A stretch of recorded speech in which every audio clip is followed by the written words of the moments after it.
സാറേ, ഇന്ന് വളരെ വേദനയുള്ളൊരു കാര്യം ബഹ്റിനിലുണ്ടായി. ഒരു നേഴ്സ് ആത്മഹത്യ ചെയ്തു. വളരെ സന്തോഷകരമായ ഒരു കുടുംബ ചുറ്റുപാടത്ത് ജീവിച്ചിരുന്ന ആൾക്കാരാണ്. ഫാമിലി അറ്റാച്ച്മെൻറ്റ് ഇപ്പം നഷ്ടപ്പെട്ടുകൊണ്ടിരിക്കുന്ന ചുറ്റുപാടുകൂടെയാണ്.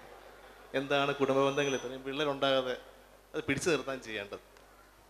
നോക്കൂ, നമ്മൾ ഒരൊറ്റ തവണ ഈ മനോഹരമായ ഭൂമിയിൽ വന്നു പോകാൻ വിധിക്കപ്പെട്ടവരാണ്. ഇനി നമ്മൾ തിരിച്ചു വരുമെന്ന് യാതൊരു ഉറപ്പുമില്ല. നമ്മൾ ഒറ്റ തവണ മാത്രമാണ് ഈ ഭൂമിയിൽ വരുന്നതെന്ന് ഞാൻ വിശ്വസിക്കുന്നത്. നമ്മൾ ഈ സുന്ദരമായിട്ടുള്ള ജീവിതം നമുക്ക് പാതി വഴിയിൽ ഉപേക്ഷിച്ച് പോകാനുള്ളതല്ല. പക്ഷെ എവിടെയാണിത് സംഭവിക്കുന്നതെന്ന് ചോദിച്ചു കഴിഞ്ഞാൽ, എല്ലാ മനുഷ്യർക്കും ചില മൊമെൻറ്റുകളിൽ അസ്വസ്ഥതകളുണ്ടാവും. ഞാൻ നേരത്തെ പറഞ്ഞ ജിബ്രാൻ പറഞ്ഞ മനോഹരമായൊരു വചനമുണ്ട്. നിങ്ങൾ സുഖത്തിൽ ജീവിക്കുന്ന സമയത്ത് നിങ്ങൾ ഓർക്കുക, നിങ്ങളുടെ തൊട്ടടുത്ത കട്ടിലിൽ ദുഃഖം പുതച്ചു മൂടി കിടക്കുന്നുണ്ട്. ആ ദുഃഖം ഏത് സമയത്ത് നിങ്ങളെ വന്ന് ആശ്രയിച്ചേക്കാം. നിങ്ങൾ ദുഃഖത്തിൽ ജീവിക്കുന്ന സമയത്ത് ഓർക്കുക, നിങ്ങളുടെ തൊട്ടടുത്ത കട്ടിലിൽ സുഖം പുതച്ചു മൂടി കിടക്കുന്നുണ്ട്. ആ സുഖം നിങ്ങളിലേക്ക് കടന്നു വരാനുണ്ട്, സാധ്യതയുണ്ട്. സുഖ ദുഃഖ സമ്മിശ്രമാണ് ജീവിതം എന്നുള്ളത് അടിസ്ഥാനപരമായിട്ട് മനസ്സിലാക്കുക. എവിടെയാണ് നമുക്ക് പിഴവ് പറ്റിയത് എന്ന് ചോദിച്ചു കഴിഞ്ഞാൽ, എന്തുകൊണ്ട് ആത്മഹത്യാ നിരക്കുകൾ കൂടിക്കൊണ്ടിരിക്കുന്നു എന്ന് ചോദിച്ചു കഴിഞ്ഞാൽ, കുടുംബ ബന്ധങ്ങളിൽ ഉണ്ടാവുന്ന വിള്ളലുകളാണ്.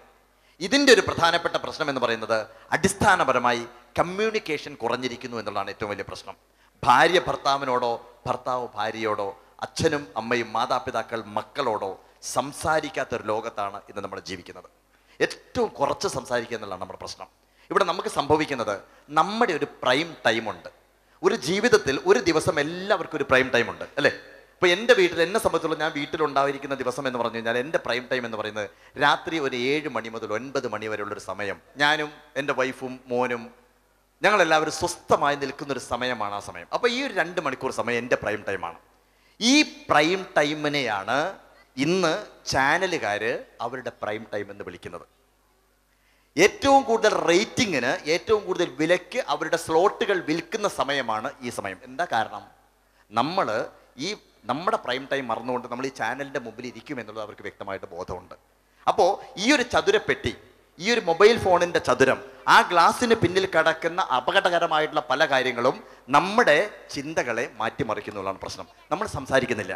ഒറ്റ കാര്യം ഞാൻ എല്ലാ സ്റ്റേജിലും റിക്വസ്റ്റ് ചെയ്യുന്നൊരു കാര്യം, മാതാപിതാക്കളും മക്കളും 1 മണിക്കൂർ സമയമെങ്കിലും ഒരു മേശയ്ക്ക് ചുറ്റുമിരുന്ന് ഒരുമിച്ച് ഭക്ഷണം കഴിക്കുകയും കളിതമാശകൾ പറയുകയും ചെയ്യുന്ന നിമിഷങ്ങളിൽ ഇലക്ട്രോണിക് ഉപകരണങ്ങൾ നിർബന്ധമായും ഓഫ് ചെയ്ത് 1 മണിക്കൂറോ 2 മണിക്കൂറോ നമ്മുടെ മൊബൈൽ ഫോൺ ഓഫ് ചെയ്ത് കഴിഞ്ഞാൽ ഒന്നും സംഭവിക്കാൻ പോകുന്നില്ല.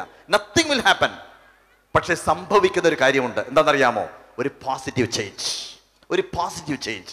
ഒരു മേശയ്ക്ക് ചുറ്റുമിരുന്ന് നമ്മൾ ഒരുമിച്ച് ഭക്ഷണം കഴിക്കുകയും കളിതമാശകൾ പറയുക, അങ്ങോട്ടും ഇങ്ങോട്ടും കളിയാക്കി ചിരിക്കുക. വിദ്യാലയങ്ങളിലെ വിശേഷങ്ങൾ വീട്ടിൽ വന്ന് കുട്ടികൾ പറയട്ടെ, ഓഫീസിലെ വിശേഷങ്ങൾ ഭർത്താവ് ഭാര്യയോടും ഭാര്യ ഭർത്താവിനോടും പറയട്ടെ.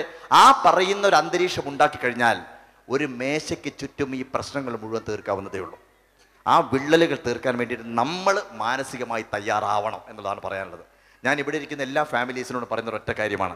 2-3 മണിക്കൂറായി ഞാൻ ഞങ്ങളോട് സംസാരിക്കുന്നു, അല്ലേ? നിങ്ങൾ എനിക്ക് തിരിച്ചു തരേണ്ട ഒരൊറ്റ കാര്യം ഇത് മാത്രമാണ്. നാളെ മുതൽ നമ്മുടെ പ്രൈം ടൈം നമ്മൾ മറ്റൊരാൾക്ക് വിലയ്ക്ക് കൊടുക്കരുത്. അത് നമുക്കുള്ളതാണ്, നമ്മുടെ വീടിനുള്ളതാണ്, നമ്മുടെ കുടുംബത്തിനുള്ളതാണ്.